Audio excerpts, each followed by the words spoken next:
उत्तर प्रदेश की राजधानी लखनऊ में है। हमारे साथ बातचीत करने के लिए अखिल भारतीय जनसंघ के नवनिर्वाचित प्रदेश अध्यक्ष कुलदीप पांडे जी हैं। बहुत बहुत स्वागत है कुलदीप जी आपका। बहुत बहुत धन्यवाद। यह जनसंघ अखिल भारतीय जनसंघ जो है जी यह वही 1951 वाला जनसंघ है जी। और हमें भ्रमित कहीं नहीं होना है। जनसंघ कभी भी किसी पार्टी में विलय नहीं हुई थी।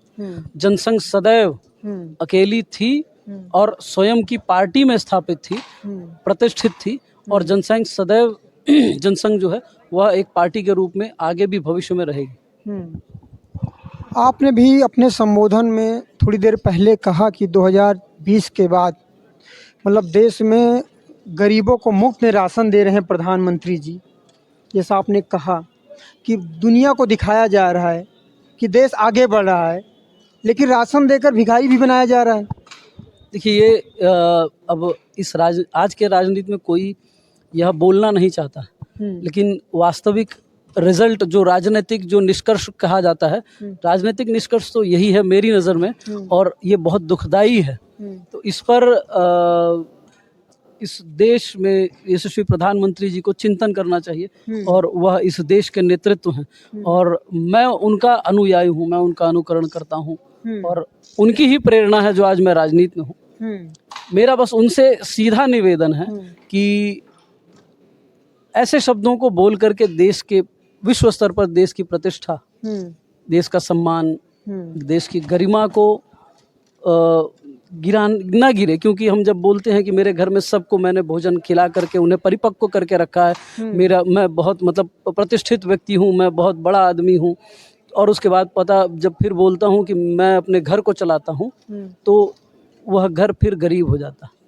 अखिल भारतीय जनसंघ ने आपको बड़ी जिम्मेदारी दी है। कैसा? जनसंघ ने जो जिम्मेदारी दी है उस जिम्मेदारी को मैं पूरी तरह, जो जनसंघ के उद्देश्य हैं, जो जनसंघ का निर्णय है, जो जनसंघ की संकल्पना है, जो संकल्प है जनसंघ का, मैं उस पर सदैव खरा उतरने का प्रयास करूंगा और सदैव जनसंघ की जो प्रतिष्ठा है, जनसंघ के जो मान है, जो जनसंघ की जो नाम है, उस नाम को, जैसे हमारे प्रोफेसर बलराज मधोक जी, पंडित दीनदयाल उपाध्याय जी और श्री श्यामा प्रसाद मुखर्जी ने जो त्याग किया, जो बलिदान किया, उस बलिदान को याद रखते हुए सदैव एक त्याग की भावना से इस संगठन को आगे बढ़ाता रहूँगा। जनसंघ 36 सीटों पर चुनाव लड़ी, ऐसी कोई अधिकृत घोषणा नहीं है। हाँ, हम चुनाव लड़ेंगे, यह हम घोषित कर रहे हैं। और कितनी सीटों पे? अभी यह संगठन की बैठक होनी है, कुछ बैठकें फाइनल होने के बाद हम निर्णय लेंगे कि हमें कितनी सीटों पर लड़ना है, हमें किन किन विषयों पर लड़ना है, हमारे मुद्दे क्या होंगे, वो सारे बाद का विषय है।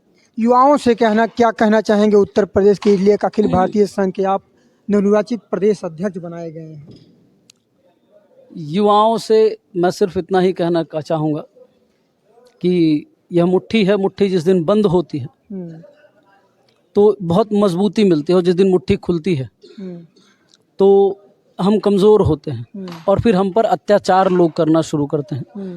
तो सभी लोगों से मैं निवेदन करूंगा कि अगर इस देश का चिंतन कर रहे हैं आप या इस देश के विषय में कुछ सोच रहे हैं तो आप संगठित होइए और प्रखरता से राजनीति में सक्रिय होने के लिए, छात्र संघ को सक्रिय करने के लिए आप खड़े होइए और अपनी लड़ाई आप स्वयं लड़िए, दूसरा कोई आपकी लड़ाई लड़ने नहीं आने वाला। बहुत बहुत धन्यवाद। ऐसे हमारे साथ थे ये कुलदीप पांडे जी, जो नवनिर्वाचित प्रदेश अध्यक्ष बनाए गए हैं। नमस्कार।